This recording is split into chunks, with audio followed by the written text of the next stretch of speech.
new services, and various presentation models to deliver high impact narratives that help the job seekers, including citations for civilian awards by the Government of India. Rajat's business have been recognized by top-tier media houses including Economic Times, Times of India, Dainik Jagran, Bhaskar Live, and Your Story. Today, Rajat is building new analytical tools that can push job seekers in the right direction through AI-based pathfinding. Very warm welcome to you, Rajat, and Thank over to you. you. Thanks, Avneet, for the introduction, guys. I'll just take a minute to, open everything at my end and I'll share my screen. Just give me a minute.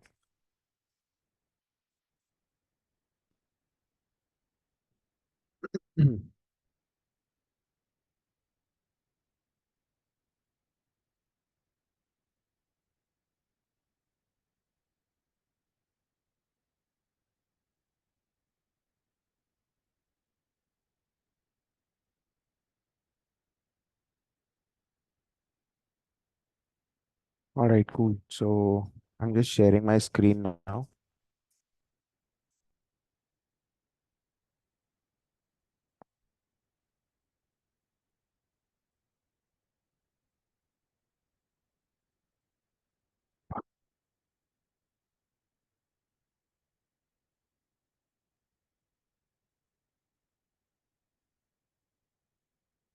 I hope it's visible. Yes. All right. Okay. Hi, good morning, everybody. So, guys, I am Rajat and, I represent Resume. So my general introduction is that I've been in the resume writing business since 2010.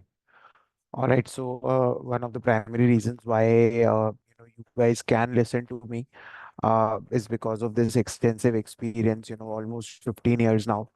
And we started Get Set Resumes back in 2010, and today we are working with clients from more than 40 countries.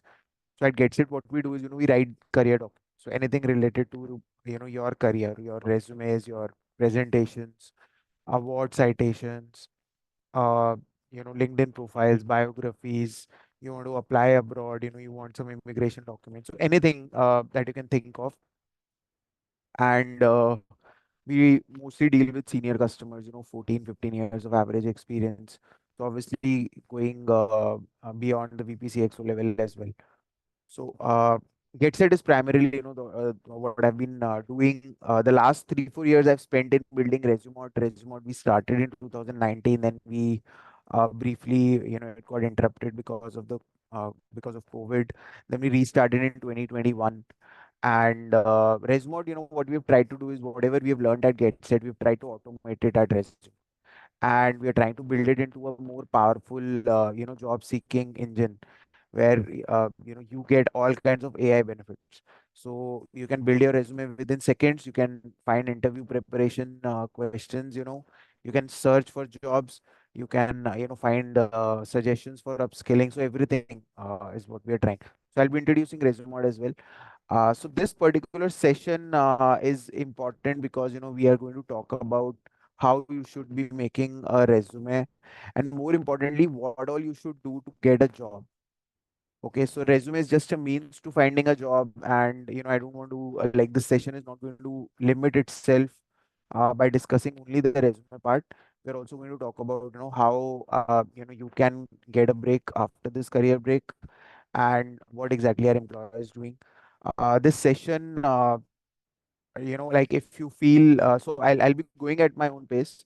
If you want to interrupt me at any point, please feel free. Don't worry about it. But try to keep your question relevant to the slide I am at. And if you have a specific question related to yourself, try to keep it to the end of the presentation, or I'll give you one more break in between where we'll be taking questions.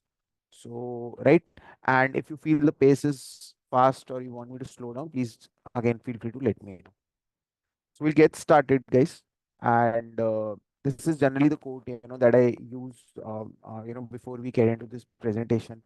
So I believe everybody here is like coming from a career break, and everybody has had a kind of a longish gap in their careers. So what we have generally seen is that people or women who are coming back from a career break, they tend to get into a sort of a guilty mood as well when they are uh, started to question by interviewers that no, why exactly are you coming back, and you start to feel that this career break might have uh, you know curtailed my growth, or you see your peers and you suddenly feel that no, where you could have been if it was not for the career break.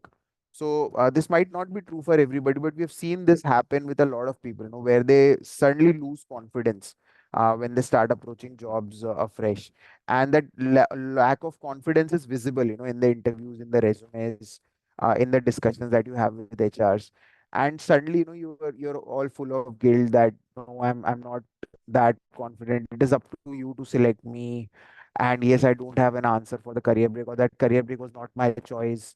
I was forced into it, or it just happened. So what through this quote, the quote says, I'm not a product of my circumstances, I'm a product of my decisions. The idea behind this quote is to instill a confidence, by owning the career break. So I don't want you guys to start, rather, what I want you to do from now onwards is to start owning this break as your own call. And going into a career break was your call, was your decision, and it has changed you for the better. It has made you a better individual, a better person, a more patient, more mature individual. And coming back also is your decision, because now you are ready to tackle professional challenges also in a much better way, right? So this has to get inside you. This has to get ingrained within you, that this career break was your choice, it was your decision, and coming back is also your decision. Because if you do not show this, if this somehow goes to the employer that this person is not in control of their life, that this person's decisions are not hers, then suddenly the employer has just one question, that she will take another break tomorrow without informing anybody, because her family would want her to maybe take another maternity break, or start uh, getting involved in something else in the family, and suddenly she would just vanish. So we don't want to send that message to any employer. So the idea behind this quotation is to own the career break, is to become very powerful in terms of who you are, and the fact that you are a person who is in control of their life. Okay, so start thinking about this, and start sort of those affirmations that we all hear about. So this is that affirmation that you have to sort of do every day, that no, this is your life, your call, your choice. Okay, so an employer should not make that assumption about you. Now this presentation is going to focus on these things. So we are going to talk about a little introduction on what career breaks are about, and uh, little facts and infographics from around the world, what is happening and why this is a very good time to get back. Then I'm obviously going to get into the resume writing part, and the best way to do that is to through examples. So there are 5 resume examples from Herky itself that I'm going to show you. 5 females who got back into their career after a break. Those 5 resumes are written differently. I mean, more or less the same. The career breaks are represented differently. So I want you to go through those, and that'll give you an idea of how to present your own journey. Then obviously I'll give you some more examples through Resumod's website. Uh, we'll also show how you can leverage Resumod for your resumes and other things. Then we'll move on to cover letters and LinkedIn profiles. Okay, so we'll briefly touch upon these 2 topics, and before we break. So why is this session important? Why, because what most of us do, when we start our job search journeys, we just update the resume and we randomly start applying, right? Because that is the easiest way to find a job, right?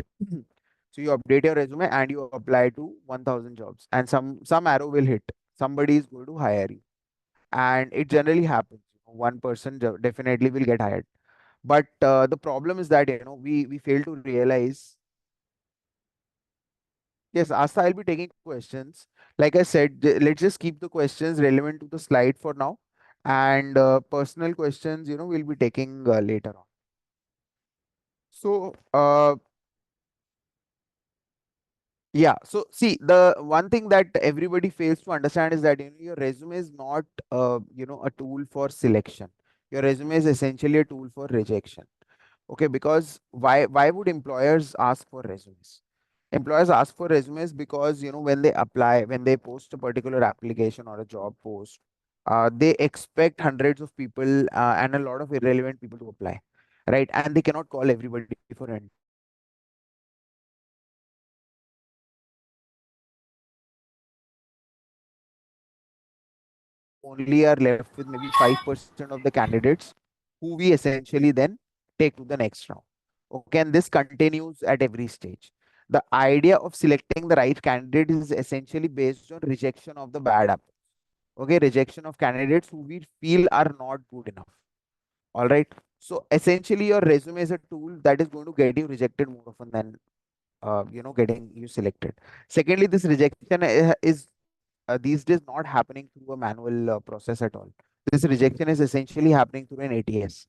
Your resume needs to match the job, otherwise the software is going to reject you.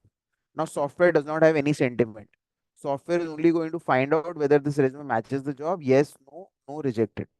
Simple. So we have to make a resume that the ATS can, you know uh, that the ATS will take to the next round, not reject rather. And then thirdly, your resume is important because when you are in the interview stages, everybody picks your resume up. The first question they ask you is, tell me about yourself. Walk me through your resume. What did you do in this project? What happened here? Right? So you can actually drive the entire interview through your resume.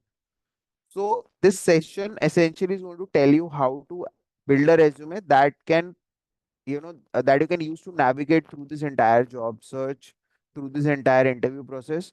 The moment you land to the land at the final steps, you know that you don't need the resume anymore. So the hard work essentially pays off, and you don't need to touch the resume. And if you have made a good resume, then for your next job you just essentially need to update it, right? Now, obviously, career breaks are very common, and everybody takes a career break. And with COVID, it has become all the more, everybody has become sensitized to career breaks. So earlier, only women would take a career break. Today, males and females both take career breaks, and employers are okay with that, quite frankly, right? Nobody really bats an eyelid if they see somebody taking a career break. But then, why do people still face a bias, right? Why are people still not selected? If they have a gap in the career, the problem is that a lot of people are not able to justify what they did during the break. So if an employer feels that you just squandered the period, the entire break period, you did not do anything, then for the employer it's going to be a wastage of time to interview you. What employers are essentially looking at are people who were on a break, fine, they took a professional break to recuperate, to sort of become better. But if they did something extra, did the break period make you a better individual, if not a better professional?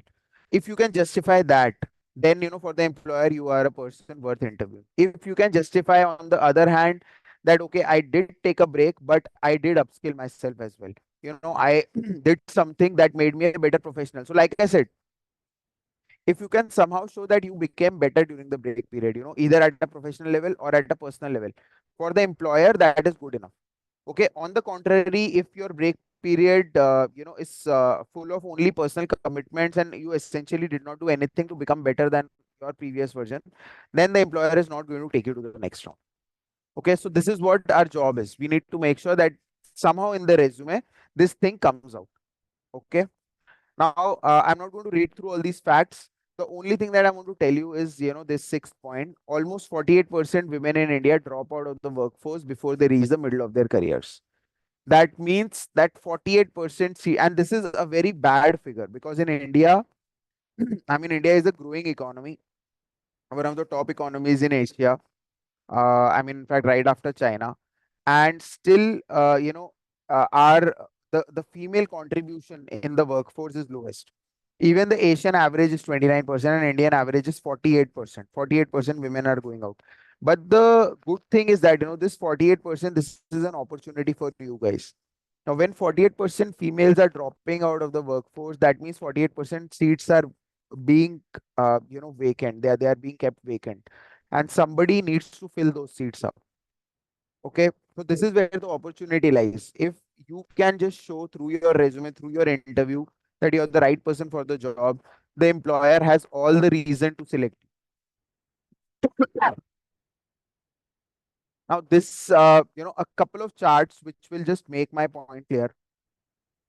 This is coming from a report from McKinsey. Okay, now McKinsey is a big consulting firm in the US, and McKinsey's reports reach the who's who of almost every company that you can think of.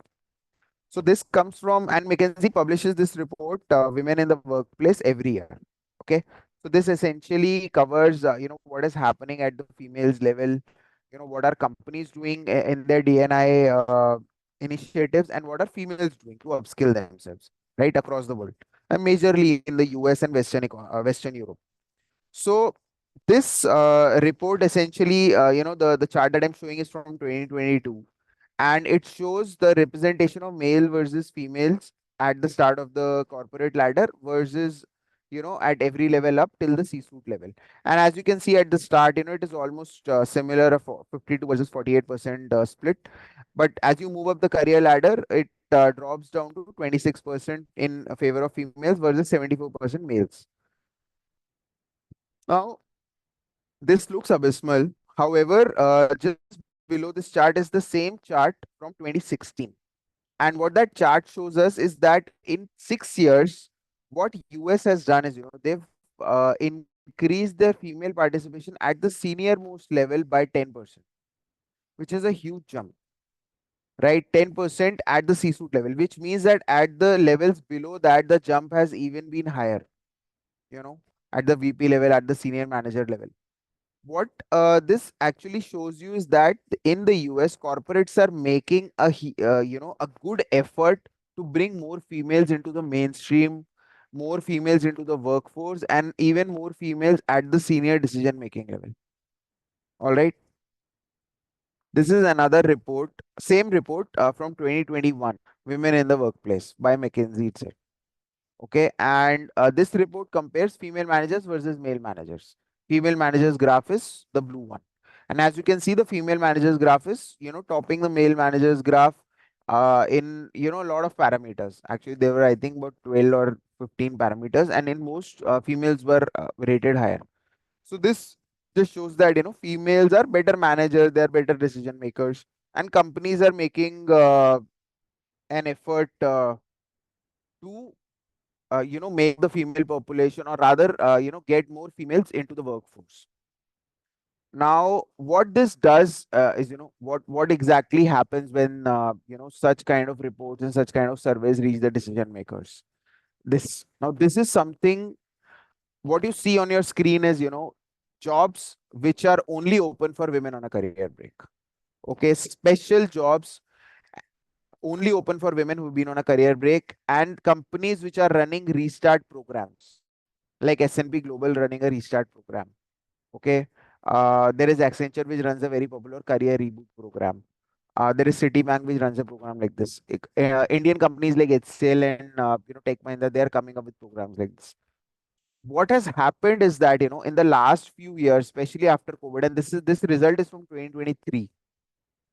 Okay, is that the tide has changed. The suddenly companies have become so sensitized, companies have become so open to hiring females on a career break, and this was unheard of back in 2019. Career breaks were a taboo, so we have been taking these sessions since 2017 with Jobs for Her, and we know the kind of issues that females were facing, when they were coming back and when they were trying to find jobs. And in the examples that I show you, you will realize this, because it was not easy to find a job, but today it has become much easier, because companies are running specific programs, like I said, to bring you into mainstream, to train you, and then give you a choice, where do you want to work, right? So, I mean, what I wanted to show you through all these slides was that, the times have changed. It has become much better, much easier for, a person who's been on a career break to come back and restart their career. The only thing you have to do is you have to show to the employer that, you are the right person for the job. You're fit for the job. You've done your homework. You've upskilled yourself. Now, how do you actually get back? So To get back into the workforce, we have devised over the last few years, this 7 step process, which essentially gets you through any interview, anything. Okay, and this, I mean, like, I should not be saying it, but this 7 step process is guaranteed to actually get you a job. For some of us, it might actually, be take 15 days. For others, it might take 6 months. But this will definitely get you a job. Now, this is a methodical process which you have to follow. But before you get into the process, and I'm going to discuss about everything one by one with examples. Before we get into it, there is a step zero to this. Now, what is the step zero? The step zero here is an introspective question where you just ask yourself, do you really want a job, or are you just bored? Now, this question again is not for everybody, but through our interactions, practical discussions, and even getting people placed, getting females who've been on a career break, getting them placed, even hiring at my level. There have been multiple occasions where I've hired people on a career break. What we have figured out is a lot of times, like, if a person has been on a career break, has been on maternity, it definitely is a daunting task, and it can get the better of you. It can really get to your head. You can get very frustrated. And in some occasions, females, they just want to get out. We just want to get out of there. And the best way to get out of there is, find a job. Harshita, I'll just take your question. Just give me a second. Huh? So in that frustration, what some females, they start doing is they just update their resume. Like I said initially, update your resume, start applying to hundreds of jobs. Somebody somewhere is going to hire you. Now, what everybody forgets, when you are doing or taking a step like this, is that when someone hires you, they also expect you to work. Okay, now in our frustration, because we are so full of the entire thing has been overwhelming, raising kids, being in the same place every day, while the spouse goes off to work, it definitely is daunting, no doubt about it. But the moment you find a job, to get away from all this, you forget that the company, the employer is going to expect you to work. Now, suddenly there is a 7 a.m. meeting or an 11 p.m. deadline, right? You cannot spend time with your kid. Your kid has not seen you work, so he's not ready. Okay, they are absolutely clueless about where mom is going, and the rest of the family is also so used to you being there in the house that suddenly they are also clueless that what is happening. And in that new situation where you are also not prepared to really do too well, suddenly the expectations at work rise because you've been hired to complete certain tasks and you are not able to perform. In that frustration, again, what is going to happen is you're going to quit again. And this happens 99% of the times. People who take this step of getting back into the workforce without a plan, they quit again. They might quit in 1 month, they might quit in 2 months, but they will quit. And they will always quit. And what that does is, it lowers your confidence further. Your confidence takes a hit. You get, you sort of get into that downward spiral. Okay, and it is very difficult to come back from. So this question is very important. This is not for everybody. This is not to offend anybody. This is just a very practical thing that we've seen. That if you are a mom, you're coming back from a career break, make a plan, follow the rest of the steps, no problem. But don't start finding a job, or don't get into a job until and unless you have a support system which is ready to support you while you're away from. Because if that doesn't happen, the entire the family suffers. Okay, it's a very practical thing. But for the rest of us, if we are not at step zero, we are everything is sorted. The family troubles are not there. Support system is ready. Then we move on to the step one. And step one is not making a resume. Okay. So contrary to what I've been saying, contrary to what everybody has felt, step one is not making a resume. Step one is finding what kind of jobs are available. And I'm going to show you a small Excel that everybody needs to make. So what essentially you need to do is you need to start finding jobs that are available online, through job sites or whatever.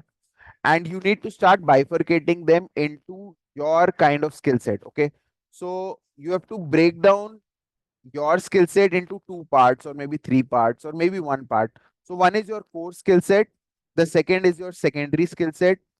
Now, what is a core skill set? Core skill set is the same skill set, that you were using when you were working before you took a career break, right? So that essentially is something that you're qualified in. You know what the job expects. You've already worked in that area, and everybody basically you just need to upskill a little bit, or maybe just polish yourself, and you can start working in that same area again. What is a secondary skill set? A secondary skill set is a new skill that you've probably cultivated during the break period. It could be a hobby that you have started, it could be a new skill that you have learned, it could be a new certification program or a diploma that you've done. Okay. So first thing that you need to do is maybe make a small Excel that looks something like this. There is a core skill that you've already done. Start finding the jobs that are there, the keywords, the main skills that the job requires, and the qualifications.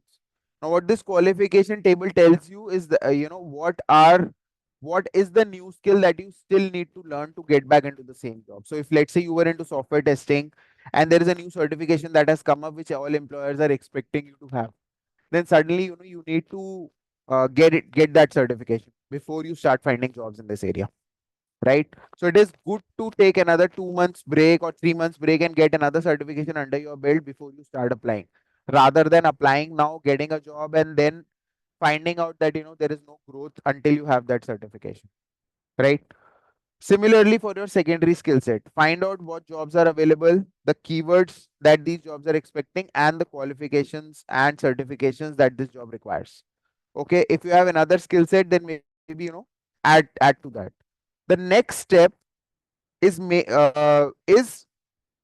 a resume that targets each of these skill sets. So one resume targeting the core skill set, one resume targeting the secondary skill set. Okay, obviously all these keywords go into the primary resume, all these keywords go into the secondary resume. Okay,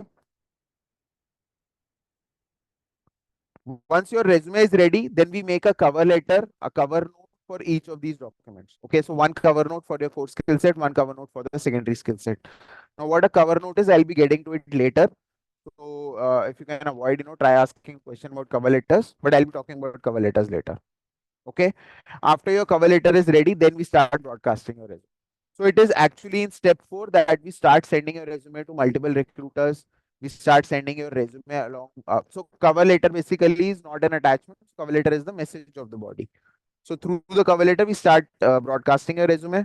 And then obviously, there are other steps like connecting with HRs, talking to people on LinkedIn, going to company websites and just starting to apply. Obviously, then, this becomes a loop. You get ready for interviews, give a couple of interviews, then you polish yourself and then you polish your resume also. So this loop continues till you find a job, right? So this is essentially what uh, this 7-step process is. And here if someone wants to ask me a specific question about their journey or how they should be framing it, then you can ask me here. And for others, just listen to the answer, because more or less everybody has a similar story. And what happens is that one person's answer is like one person's question can be answered by another person's answer as well. So I'll just take a few questions which have come on chat. Just give me a second, guys. Asta, please tell in context of a person who wants to switch from teaching to IT. Asta, from teaching to IT, you will need to get some certifications, right? Because like you cannot get into IT unless you have some practical exposure in let's say coding or something. Are you there, Asta? Yes, yes, sir. Sir, like I have experience in teaching. I was in Byju's. I was teaching coding, but that was intermediate level, like No, not what is your advanced level. qualification? It's MTech. Okay, you're already an MTech, and have you Yeah. worked anywhere other Like than by? other than Byju's, I was working in a college. I was working in as assistant professor, Okay, like okay. So whole you've teaching not background. worked in coding, like you've not worked in a corporate No, coding never. environment. No, so see, you can apply, like you don't need to. really get an upskilling thing, you can start applying straight away. I mean, it's not going to be a difficult landing opportunities or interview calls also because you are an MTech. So a lot of companies will give you that exposure. How much experience do you have in teaching? Sir, it's 6 years almost. Okay, see, I won't say it's going to be easy because 6 years is a long time, and 6 years you've not coded. Essentially, you've just taught. Have you been a theoretical teacher or a practical, like a lab person, or Sir, both? I was like practically teaching, making students do the project, but that was to very small students. It was not an advanced level coding. No, no, when you were in college. When I was in college, no, no, that was just theoretical teaching. Okay, okay. See, Yeah. it's going to be difficult then. My suggestion would be to enhance your GitHub profile if that is possible. Take up some projects and start kind of code and put them on GitHub, so that people can check and include your GitHub profile in the resume and then maybe start applying. Okay. Okay. Okay. Yeah, that would be a good starting point. Second would be maybe an internship somewhere. If you can land an opportunity, maybe go for a 2 month, 3 month internship and then again, get into this. Sir, All this right. Har Shakti program, like we are getting upskilled ourselves in tech field only, like in AI ML. That So, is okay. See, upskilling is one thing, but see, as a fresher, if you have a skill, I'll definitely give you an opportunity. But if you have 6 years of experience in something else, okay, then for me it becomes difficult because I cannot hire you with your 6 years experience in like I'll need to hire you as a fresher. yes, But every time your resume comes, the criteria it would take is 6 years. So your resume would keep getting rejected. You're getting what I'm trying to say because there is a software which is tracking this. okay, So I'm hiring for 0 to 1 years and there is a 6 year resume coming in. So suddenly you'll keep getting rejected. So that is the problem. okay, okay. So yeah, so to overcome that, my suggestion would be to, like I said, enhance your GitHub profile number one, maybe get an internship and hide your teaching experience if it is possible. But then again, that's like not Then there practical. could be a, yeah, I that know would give a long break of 6 years. that's what. So Yeah, it's a tricky thing, but maybe you can just start with this project work. Okay. okay, okay, sir. Okay. Thank Harshita, you. your question is companies are looking for women who are in career with relevant experience. What about women who want to switch their career from non-tech to tech? See, switching, like I said, if you are following this sheet, so this is a switch only, secondary skill. So you need to fill this qualification. First, you find out what are companies looking for. That you And then have you have to, already answered everything. I mean, okay, Asta has the same queries okay. like me. I have also working as an assistant professor and having an experience in as 8 years. Okay, okay. So that is the same thing. That is a tricky thing which me and Asta both are facing right now. Because if I am hiding my teaching experience, that showing reflect in my resume that I have a huge gap in So eight what years. you That need would to do is you guys need to do something which is recent. Okay. So anything that is recent will catch the attention. So like I said, when I said GitHub, what I meant was two new projects. So 2024 ke projects, right? So if they get into the resume, then suddenly they know that okay, this person has done some coding in 2024. So let's call her. Sir, I Okay, have done similar. my certifications. Like I have done my SAP certification in sourcing and procurement. I have done my certification. I'm looking for the certification in SAP, cyber SAP. securities also. Okay, ma'am. But See, yeah, hmm, if you make a khichdi in your resume, nobody is going to hmm, hire you. Tech hmm, field is one thing. SAP, what did you say? Procurement. If you're functional, doing a yes. SAP functional consulting role, Hmm. that's not tech as such. Okay, a BCom pass student, can get trained in SAP sourcing and procurement and start doing it. So SAP sourcing and procurement, like you're talking about coding of those modules or using of those modules. Functional, Coding and right? yes, No, not. Are you a technical consultant or functional consultant? functional consulting. For functional consultant is not that tech of a role.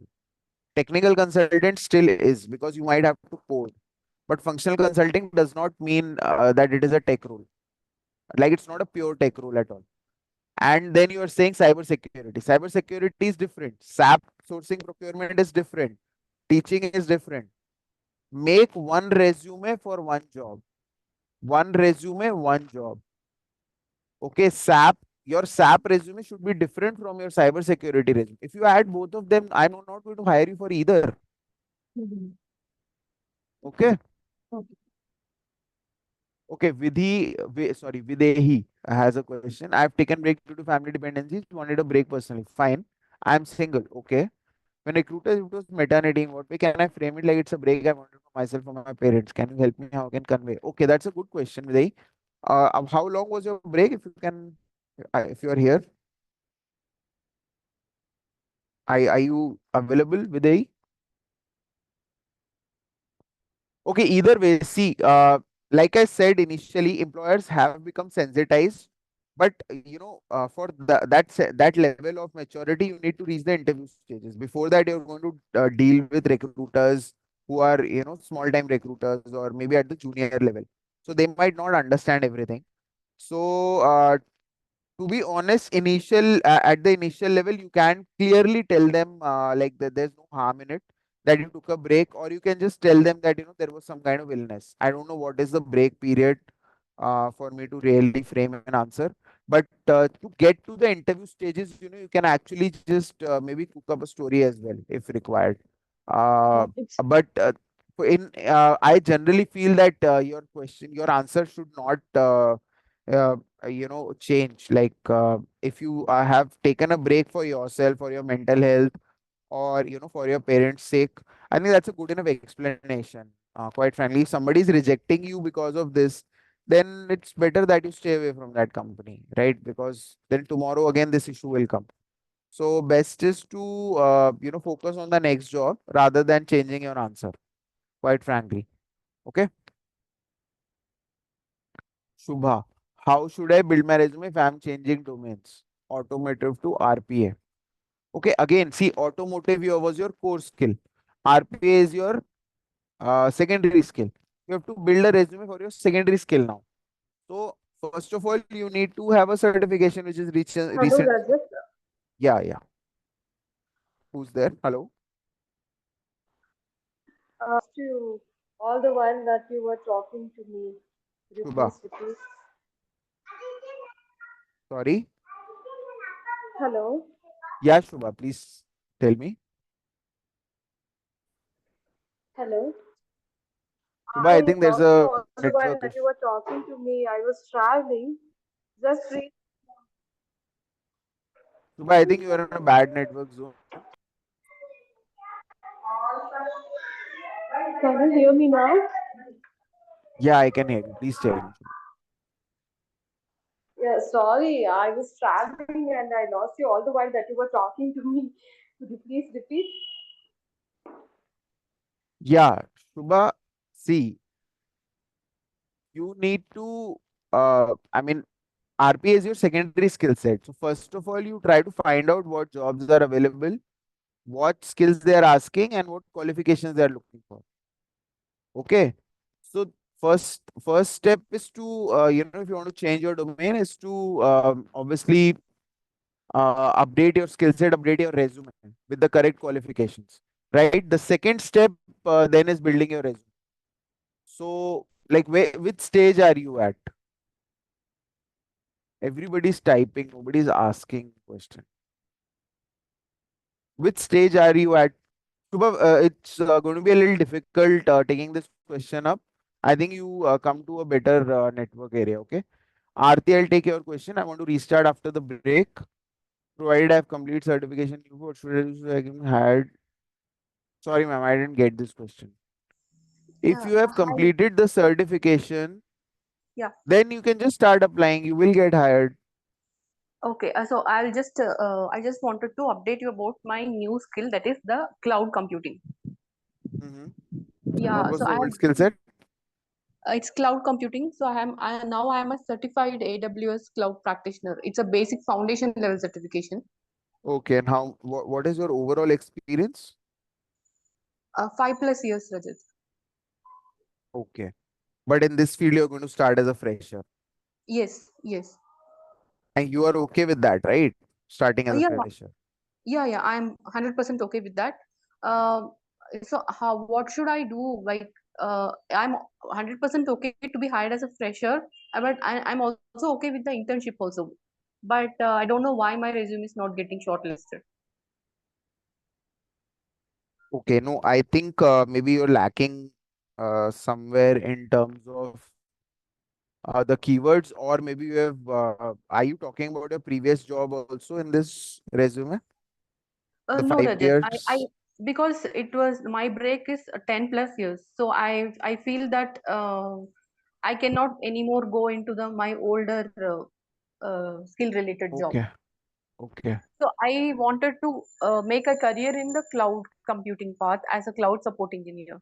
So what's your suggestion to me so that my resume gets shortlisted and I land up in an See, interview? one thing which I could suggest is probably because in your case, you have done a recent certification and you're okay continuing as a fresher. The age Yes. barrier would come in the picture, quite frankly.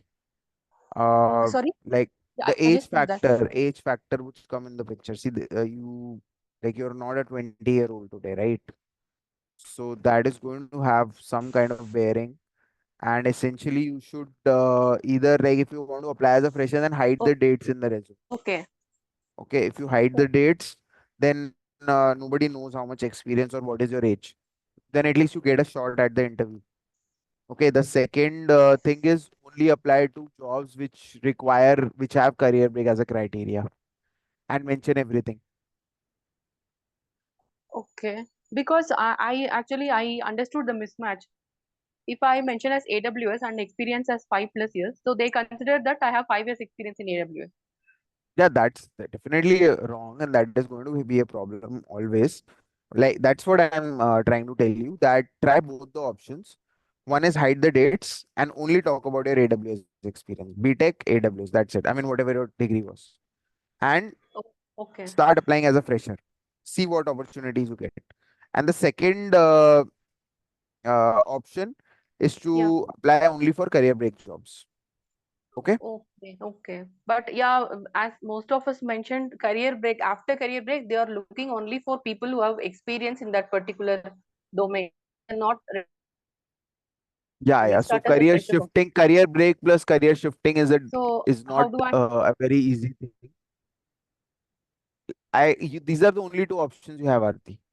Okay. Sure, Rajat. I'll make a try. I'll give it a try. Okay, yeah. I Shelly, already, yes. You- yeah, Yeah, I I'll need already, to move on, Arti, because see a lot of questions and we have not even started resumes, and this is a okay, one and a sure. half hour session. Huh? Yeah, Guys, just thank you, Rajat. Shelly, you can mention that as a gap. Yeah, you were traveling. Geeta, So one more thing, yeah. actually the gap was I was working the last year was 2012, so it's more than 10 plus years gap. And last year only I came back from US and I upskilled myself. Earlier I was working as a software tester and was leading the company. I was having around 8 years of experience, and then I moved to US. And last year I came back and I upskilled myself as a Scrum Master. I'm a professional Scrum Master, clear that one. And now whenever I am looking for the job, and they are saying that it's already more than 10 years of experience. So what's your recommendation for that? I'm going to show you some resume examples. Just wait for that part, Okay, and I think that'll clear some things up. sure. Okay. Yeah, thank All you. right. Okay.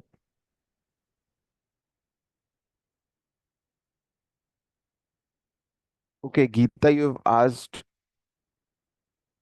There is an underlying skills not matching or level of prime not hiring people beyond five. With this state, no one will get a no, no. What you're asking is more of a philosophical question. See, I can't answer why companies are, not hiring a particular person or why they are not changing their strategy. That's their job. At the end of the day, every company is free to decide, who they want to work with, right? And based on previous experiences, companies make new rules. So if I've had a problem with, let's say, a particular college, then I'll not hire from that college, right? Even if I get an application. So, like that's a very personal, subjective thing, and I can't answer that. I think rest of your question I've answered through other answers because, Rajat, this is Geeta. Hi. yeah, yeah, yeah, Yeah, I hope I'm audible. yeah, yeah, you're audible. Yeah, the point I was trying to convey, I mean, not philosophical, but what I was trying to say is that no matter, what your situation is, I'm only saying the company has to be flexible enough, even if you have worked earlier.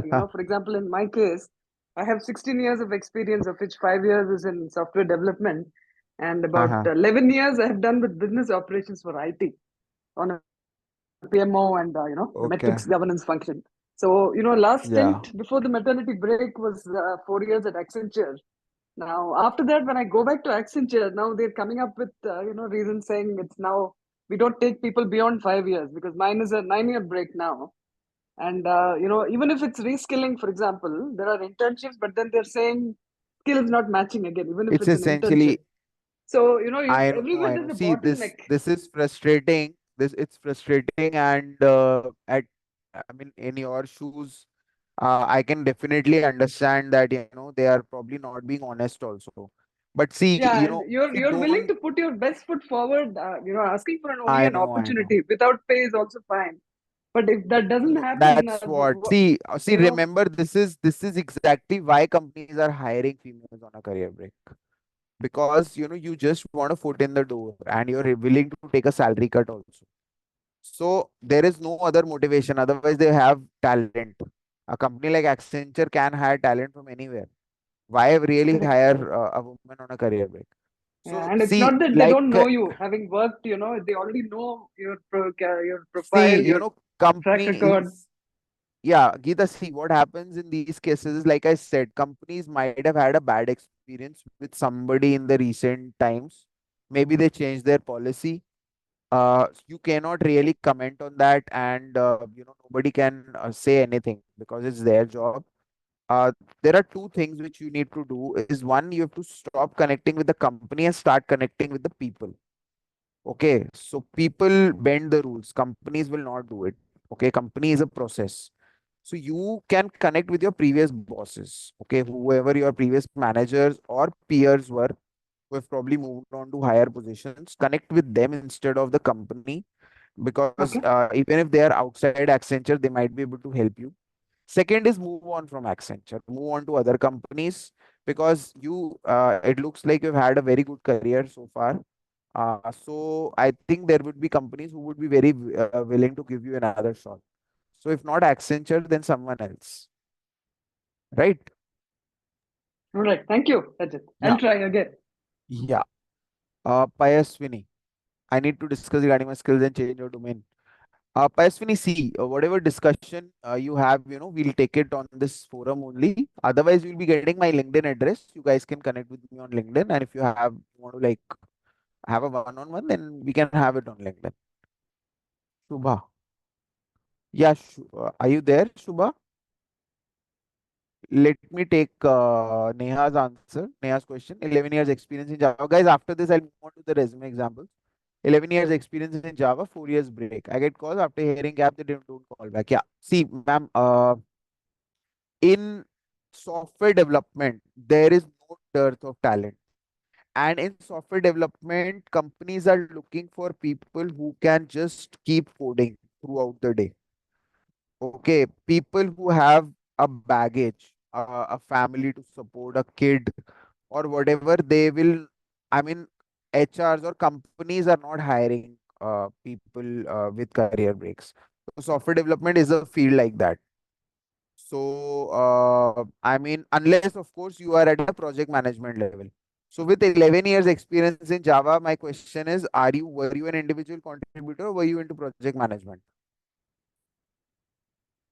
Because at an individual contributor level, I am afraid nobody is going to hire. I was individual contributor as well. Like I was leading a team of 5 or 6 people. See, my suggestion here would be to move on to a role, number one, where there is a lot of demand. Number two, where the coding, the pressure of coding is not there. and one such role is DevOps. Okay, try to upskill yourself into DevOps. It will require your, you know, like that level of intelligence, the same thing that you were doing in coding. However, it requires a little bit of different skill set also. DevOps is very much in demand, and you can do this job along with your family as well. Like you don't need to put in 18 hours or 14 hours or 12 hours of work every day. It's not required. In coding, they expect young, energetic people who can code fast. So that is my suggestion. I mean, you can obviously explore this.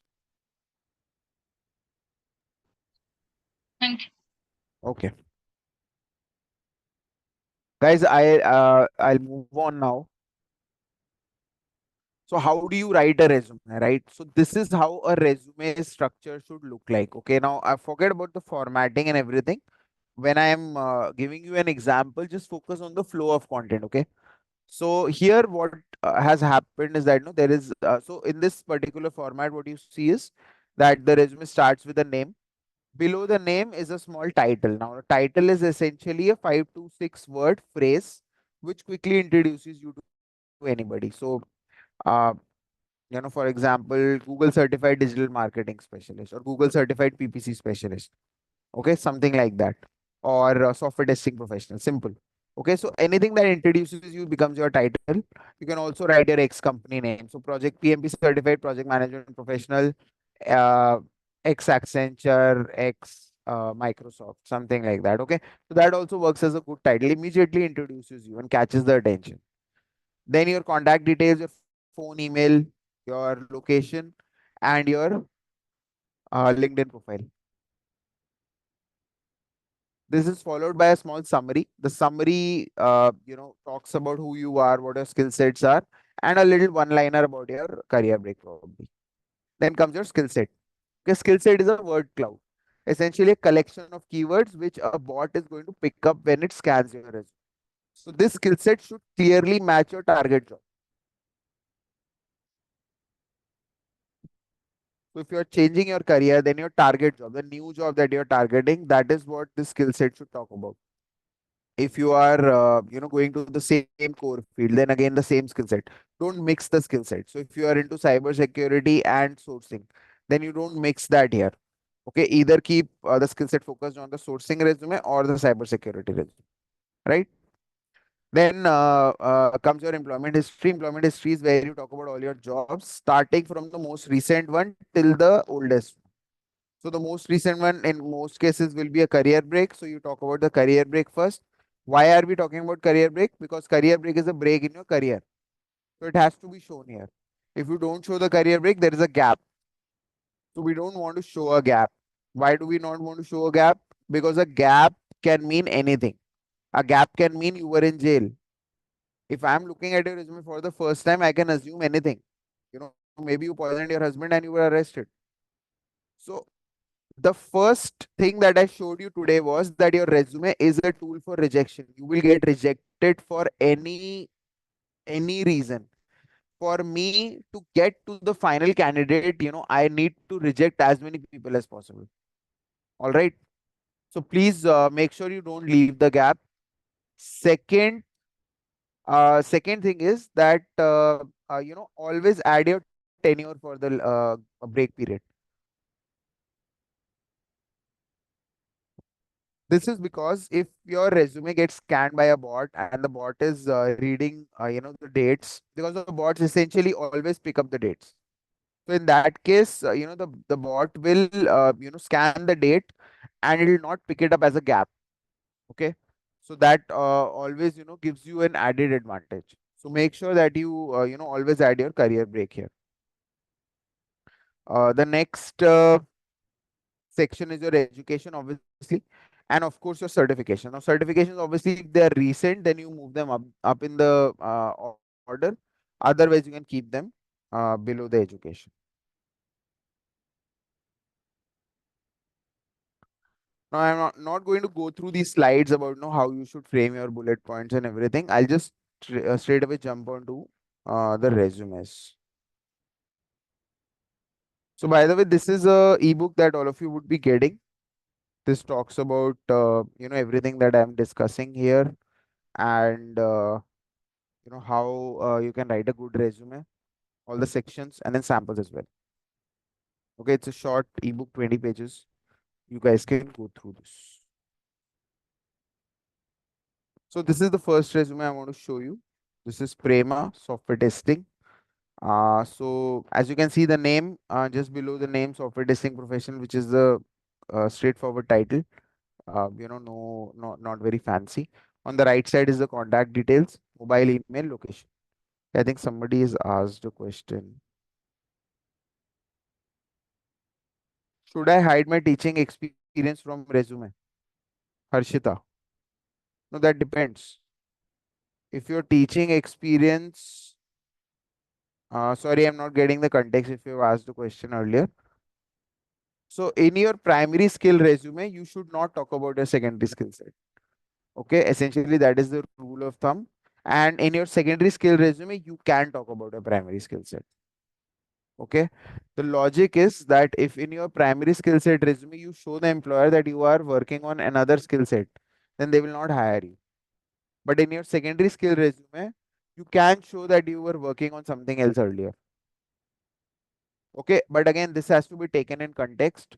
One size fits all doesn't work everywhere. So please make sure that you're taking a logical decision. Nonetheless, Sir, coming back to if the resume.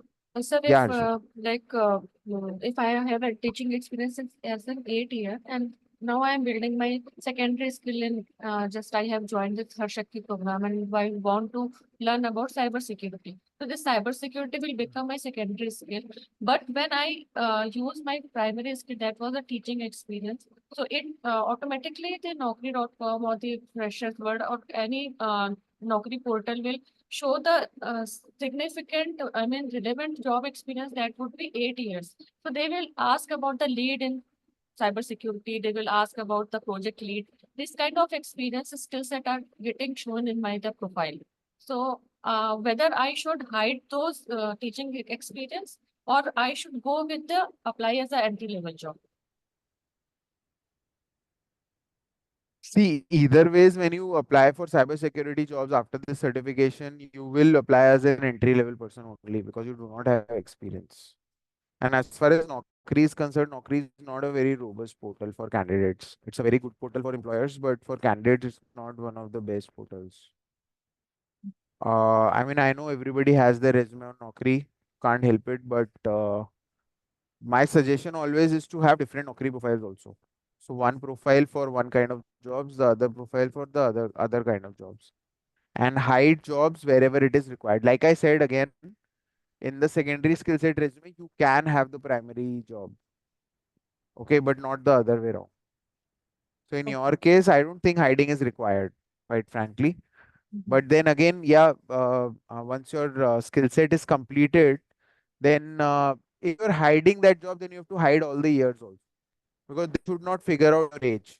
Because the moment a recruiter figures out your age, then they can reject you. Career break may or may not be a problem. Age always is. Don't forget that. Okay. So guys, coming back to the resume, so name, title, contact details, followed by a small summary. Okay. So if you read the summary, it's very straightforward, how she started her job as a software tester, all the skills that she knows, where all she has traveled, clients that she's worked for, and then a one-liner about career break. Then core competencies, all the software testing skill sets, right? Then the profile synopsis. Now, profile synopsis is essentially an extension of core competencies. So core competency is written in the form of a sentence, probably. Okay, why do you have a profile synopsis section? Generally, it is not required today. These are old resumes, but we used to have this section to increase the density of the keywords in the resume. Okay, again for bots purposes. Then comes your technical purview, where technical skills, because this is a technical technology resume. Then your experience section, where the first thing that she's written is career break. Now, career break and the dates. That's it, nothing else. Okay, so this is good enough. You don't need to sometimes elaborate everything. You can just write your career breaks. Like I said, mention your career break. How much you want to disclose is up to you. Then the rest of the jobs follow. If you notice, the rest of the jobs follow the same pattern. Aarti, there is no maximum age limit. Shelly, page length should be 2. Okay, and RTC, this age limit, there is no number to it, and nobody can disclose because companies cannot show that they are not hiring after a particular age. Somebody might sue them, but it is just it's just something that every company will have, that no, we are not going to hire beyond, let's say, 45 or beyond 50.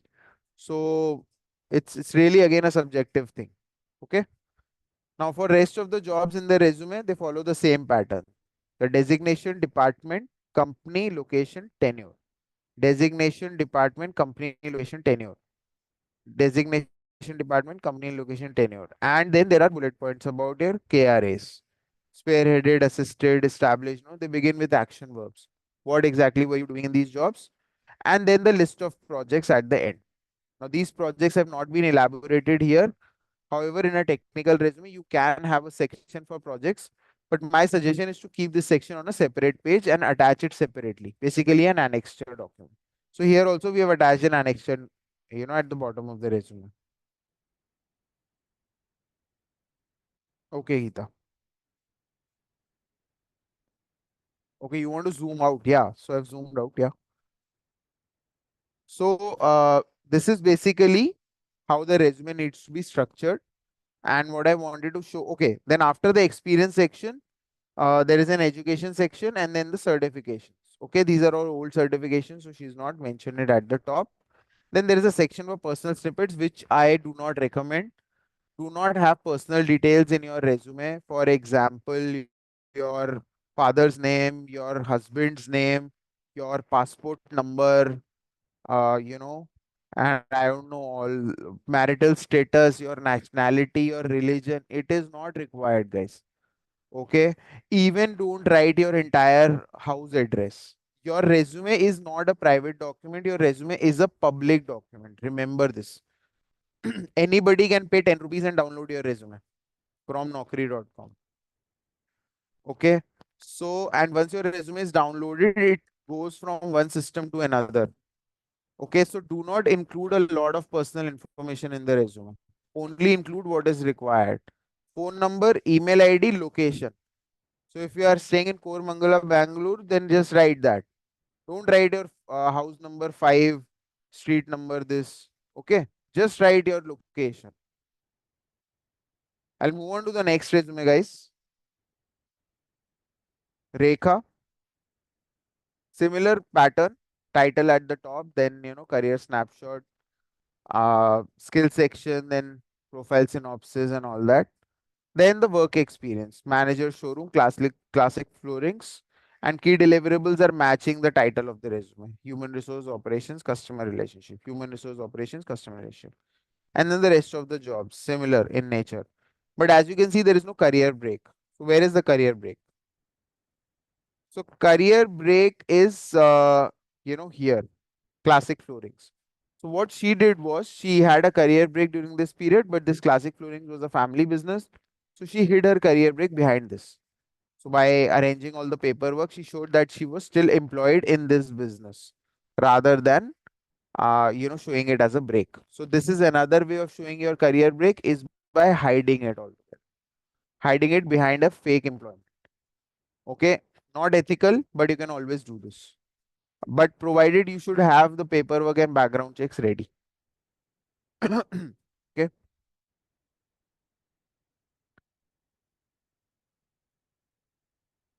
So Netra's is the next resume. Again, a straightforward resume. Okay. A lot of questions. Guys, all your questions will be answered. Okay, just relax. All right. So Sunetra, again, similar thing. Then HR management, specialist, the title at the top. Then career summary. Same pattern. The only difference is in the uh, employment, the break. In the break, what she's done is she clubbed her maternity break along with some freelancing work that she was doing. So a lot of us have jobs, which when we actually leave, we can continue as a freelancer, okay, rather than as a full-time person. But we can continue nonetheless. So this is what she's done. She's continued a freelance HR consulting with her maternity. So she's shown this as a combined period, where she was, working as well, and she was taking care of her kid also. Okay. So, yep. Now the next two resumes are a little tricky. So just pay a little attention. These resumes will show you how to plan better as well.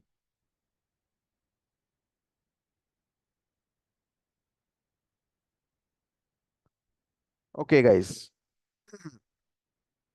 So this is Sanjana, HR management. Okay, but before I go into the resume, I'll just show you the entire story. So she started back in 1993, worked till 2002, 10 years. Then she took a break again for 10 years. From 2003, she took a break, and she was working as a leasing executive coordinator, more of an admin profile. And then during the break period, she realized that she wanted to do an HR, to become an HR.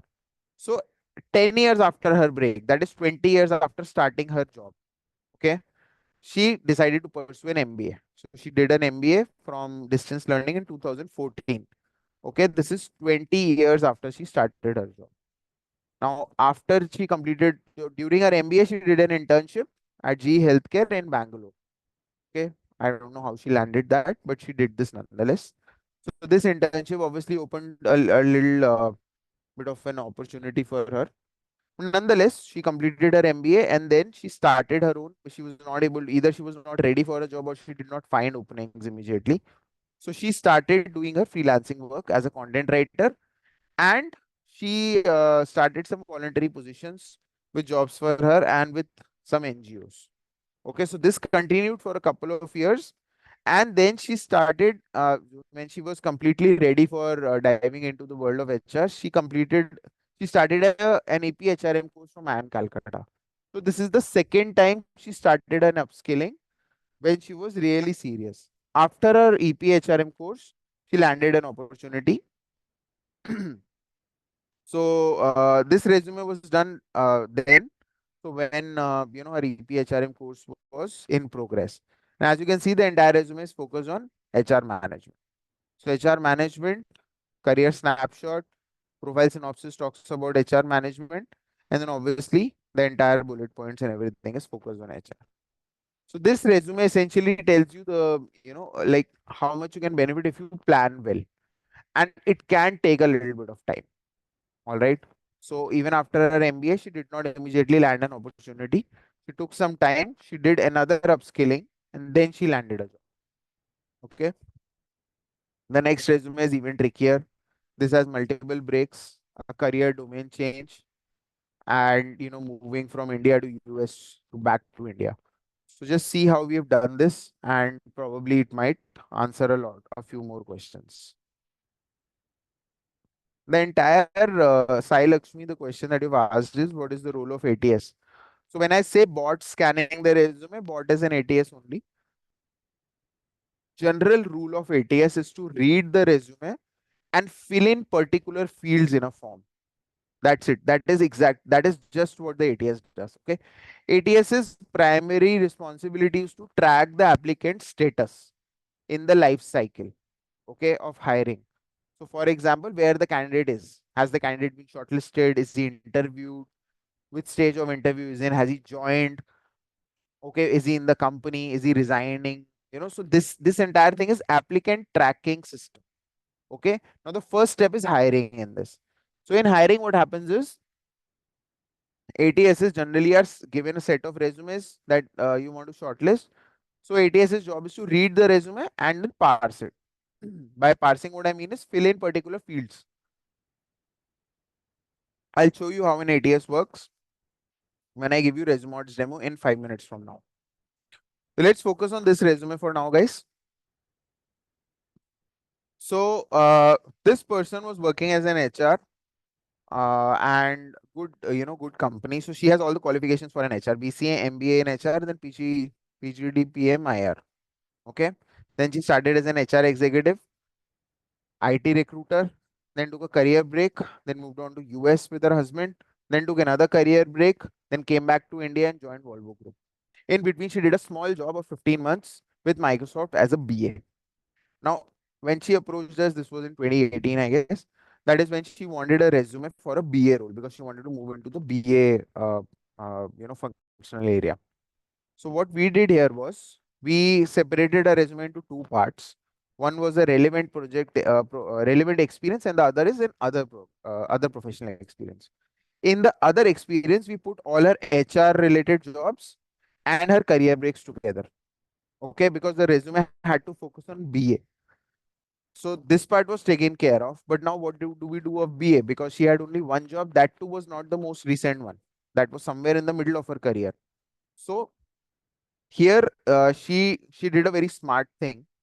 So this was the BA job that she was doing, that she did back in 2015. And what she did was she signed up with with a startup in Bangalore. And the deal was that she would work with them as a BF as a volunteer. So volunteer means that she would only work when it is required, at a lesser pay. But in return, the company would give her a letter of experience that she's been employed with them. Okay.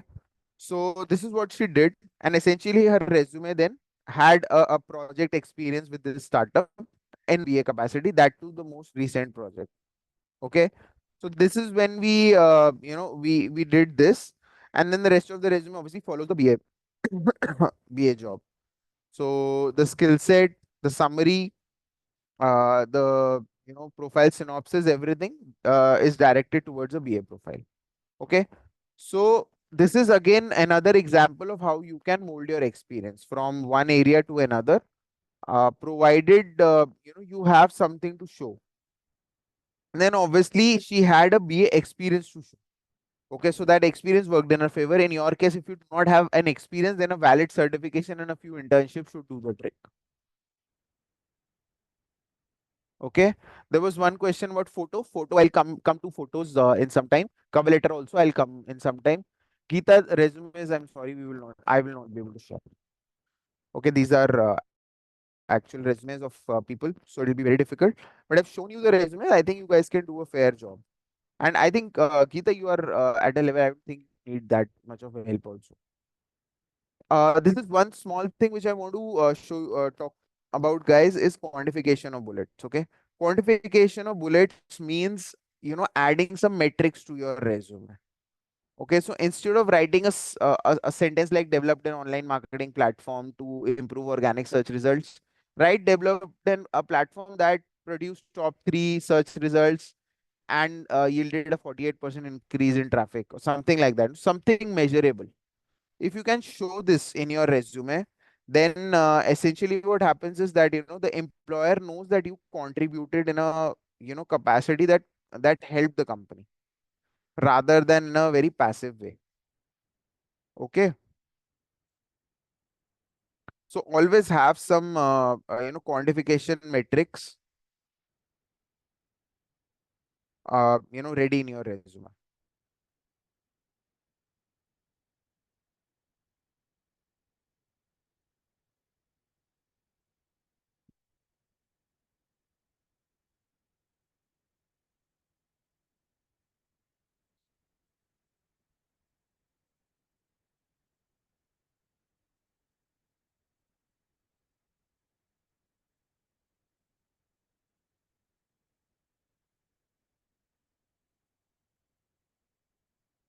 Yeah, guys, just give me a second. So these are some action verbs. I'm not going to spend too much time. Soft skills I don't encourage in the resume, guys. Always make sure that your resume is focused on hard skills. Because you do not get hired on the basis of how much you feel you are good at in a personal capacity. Okay, whether you are a good active listener or you're deadline driven, all this will not matter. What matters is, do you know SAP, or do you know cyber security, or do you know software development? So make sure that you have the hard skills in your resume. Now, apart from everything, you also need a good format. What is the importance of feedback of ex-employers? Mansi, that's something very tricky. If you have something like that, nobody really considers it, quite frankly, unless it's coming from, unless it's a recommendation, and which will always be a separate document. So if you have a recommendation from the CEO of your business or from someone up at the rank, up in the ranks, then it makes sense. But if you have, like from your immediate boss or from somebody who's your peer, then that won't matter. So, I mean, you can take a shot, uh, in the resume, but yeah, I don't think it matters. Now, I'm going to give you a quick introduction to resume at this point, guys. I won't take more than 5 minutes. There are two things I want to show you. One is the free resources that are available at your disposal, and second is, how the builder works. So this is what resume basically is. It gives you all these samples, you know, these, yeah. So these are some resume samples, that Resumod has, and you can make your resume in any of these samples without really too much of a hassle. All right. So I'll show you how this is done.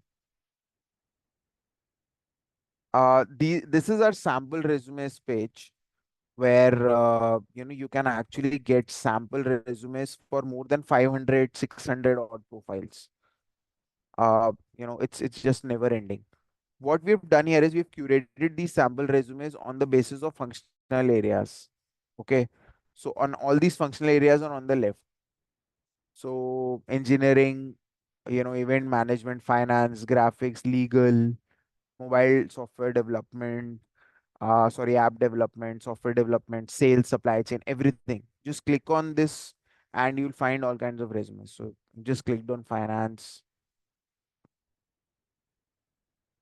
right? So all these are finance resumes. And if you click on any of this resume, no, it'll open everything. So you can also sort them by popular and by latest. So this is investment analyst. Let me just open this. So once you open the resume, then you get the resume image on the left and a little brief on the right, and then the entire resume content on the left side. If you scroll down. So this is the entire resume content. So people who wanted the previous resume samples, you can actually check this page. And I think the number of resumes are endless here. Okay. So we also have a career break section. By the way, you can also search here. So if let's say you have a profile in mind, let's say you want to search for project managers. So technical project manager, agile project manager, right? So this is the resume of an agile project manager with NVIDIA. So this entire resume is here on the left, and you can just scroll down. The content of everything is available.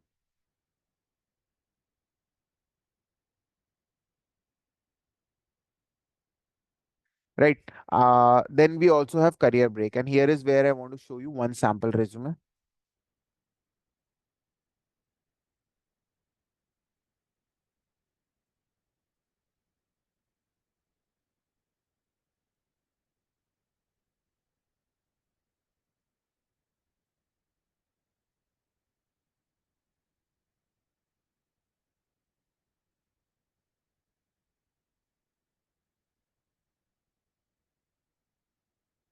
So this is a very good example of how a person on a career break can actually pull the entire focus on their skill set rather than the break.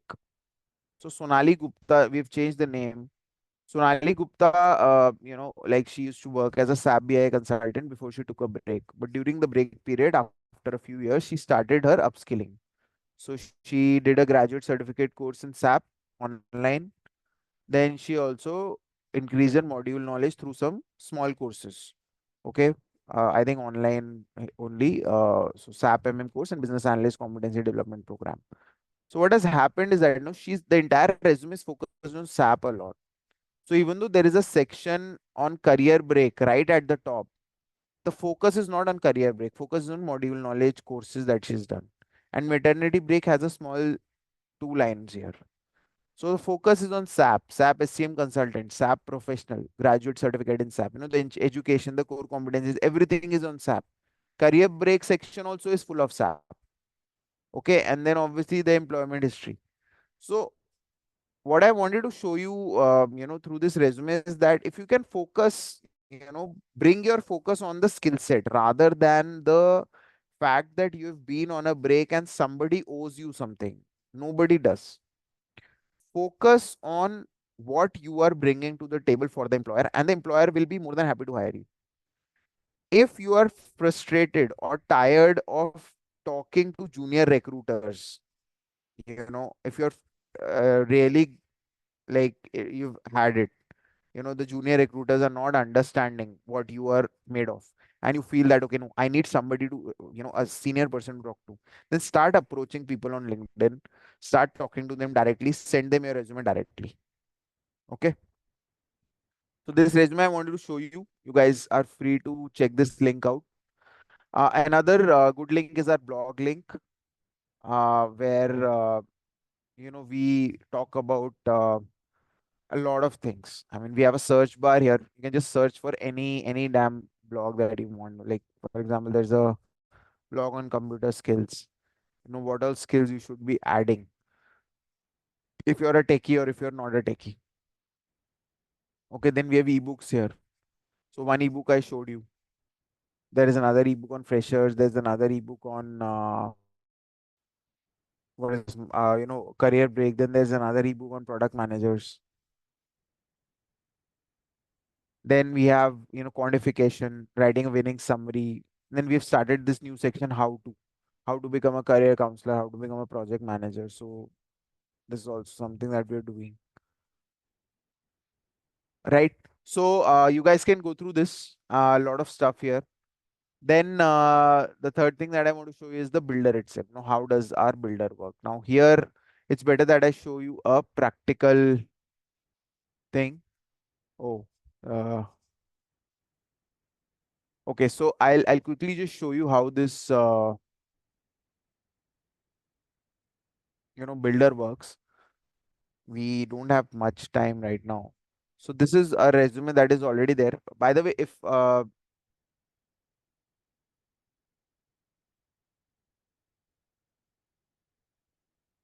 don't know why it is so slow.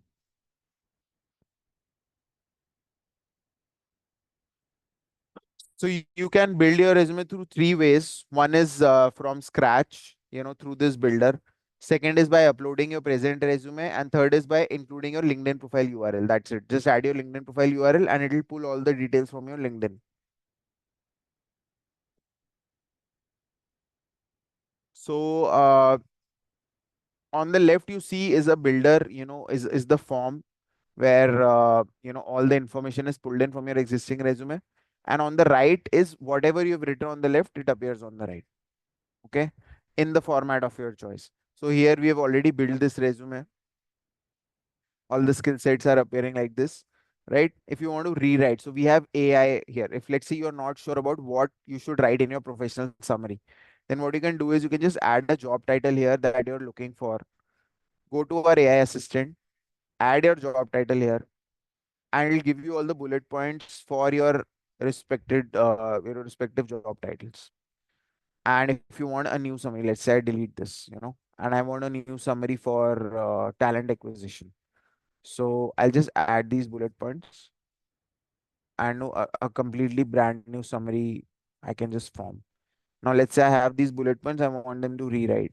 I'll just click on the rewrite with AI feature and I'll get a new set of bullet points. So, right, this is what the AI has given me. And as you can see on the right, the resume has gotten updated. So this is how simple it is to make a resume here, right? So similarly, all the sections are available. I can just, update these sections. I can drag and drop these sections, up and down. So all that is available. Now, once I'm done, I can, change or customize the colors of my resume, or I can change the format as well.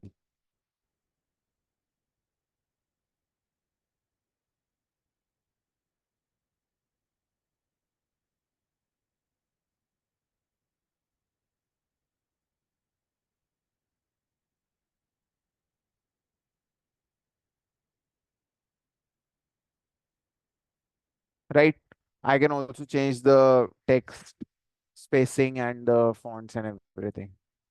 So a lot of stuff here. I'll leave it to you guys if you want to explore this.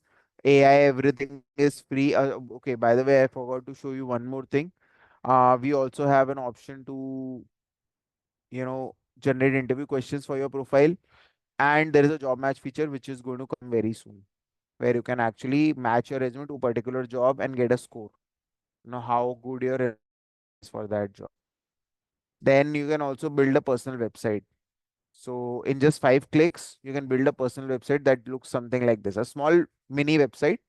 So there's a URL attached to this, and this has your summary, a photograph of your choice, your name, your title, and 3 links of your choice, and a link to your resume. So instead of uh, you know, uh, carrying your resume, you can just carry this URL and just share it with everyone, right?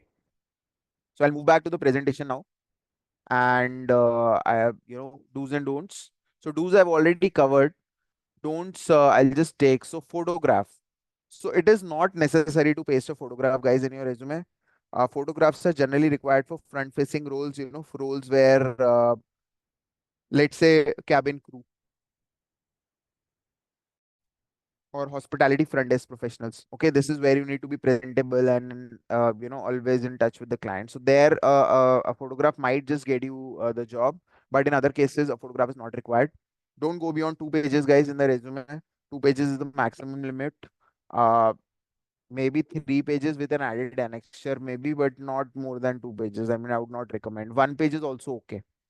Don't mention too much of personal details and name your file properly. It is surprising that even despite, this comment, a lot of people still submit resumes, which are not named properly. Don't write long paragraphs, and be very careful with hobbies, because hobbies can attract a lot of questions. And if you're not prepared for the answers, it might show that, you are lying in your resume. So be very careful about hobbies, guys. Okay. That's everything about resumes that I had to discuss. I'll quickly tell you what a cover letter is. Okay, now cover letter's job is to introduce you to an employer. So if you are sending somebody a resume, you should not send an empty email. You should not send two attachments. So there should be one attachment of the resume, and there should be a small note. A note which introduces you, describes who you are, why you have sent this file. Why should I open this file? Right? So that note is your cover letter. On your screen, you'll see a sample cover note, which is a longer cover note. My general suggestion is to have a very short cover note, guys.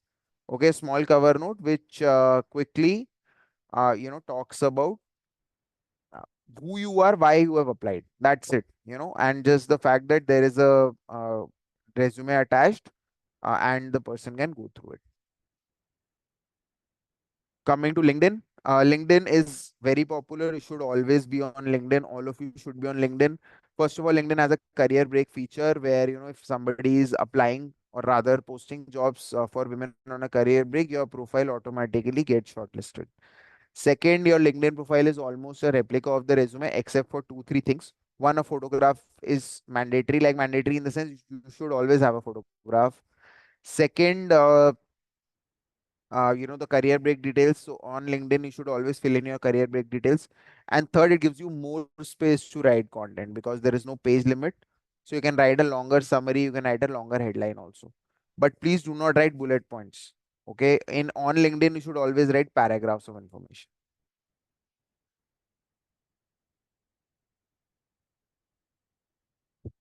You can also use pronouns on LinkedIn. So if you want to write in first person, you can do that. That's basically everything from my end, guys. Final word, final slide, like whatever I said earlier, be very sure that you want to rejoin. Uh, Try to make that Excel, so that you get an idea of what you want to do, where you want to go, and how many resume versions do you really need. And upskill yourself. Don't beg. All right, be very confident of yourself. And yeah, utilize the power of LinkedIn, and a lot of new job portals that are coming up. And that's all from me, guys. Wish you all the best. And I will take the questions that are on chat. Are one-page CVs preferred? Yes. One-page CVs are always preferred, but there are traditional recruiters who might object, not sure, but yeah, one-page resumes are also preferred. Is there something related to rows and columns? Sorry, what? Something related to rows and columns? Sir, does age matter? Ma'am, age always matters, but nobody will tell you that it does. Okay, see, nobody wants to hire a very old person for a job which can be done by a 20-year-old. So, but then again, it's really, a matter of uh, weighing experience and maturity versus speed. So that is an employer's call. Khushbu, cover letters, you want me to talk about cover letters again? Thanks, Shelly. Guys, cover letter is not an attachment. Okay, always remember your resume is the attachment. Cover letter is only the body of the mail. Thank you, guys. Khushbu, cover letter. I'll just give you. I'll put that slide on again.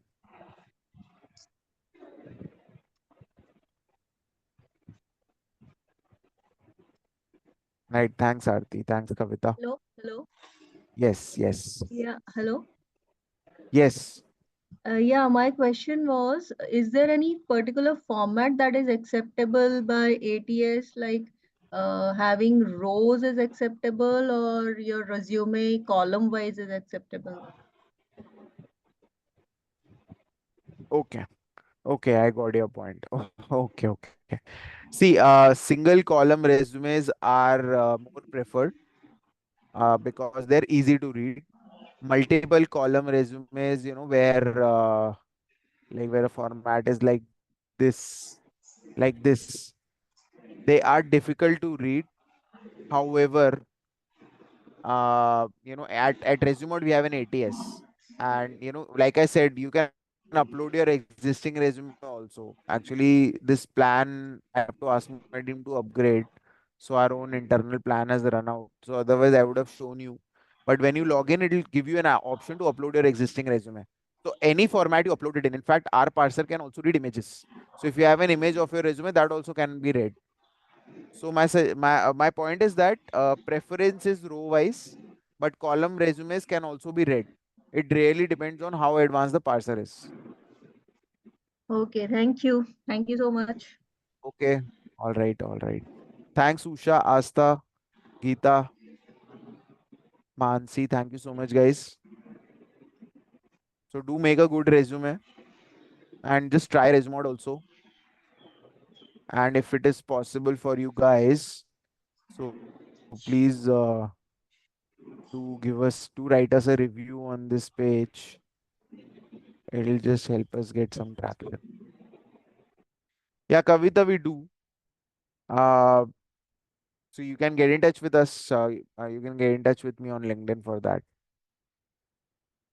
So guys, do try and give us a small testimonial here on Trustpilot, and that's it. If that's it from my end. If you guys do not have any questions, I'll take your leave.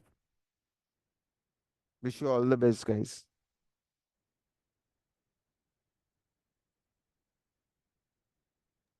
Thank you. Thank you so much, Rajat. Thanks, Avneet. Yeah, we shall be seeing you again soon. Yeah. Thank you Okay. so much. Chalo. Bye And bye.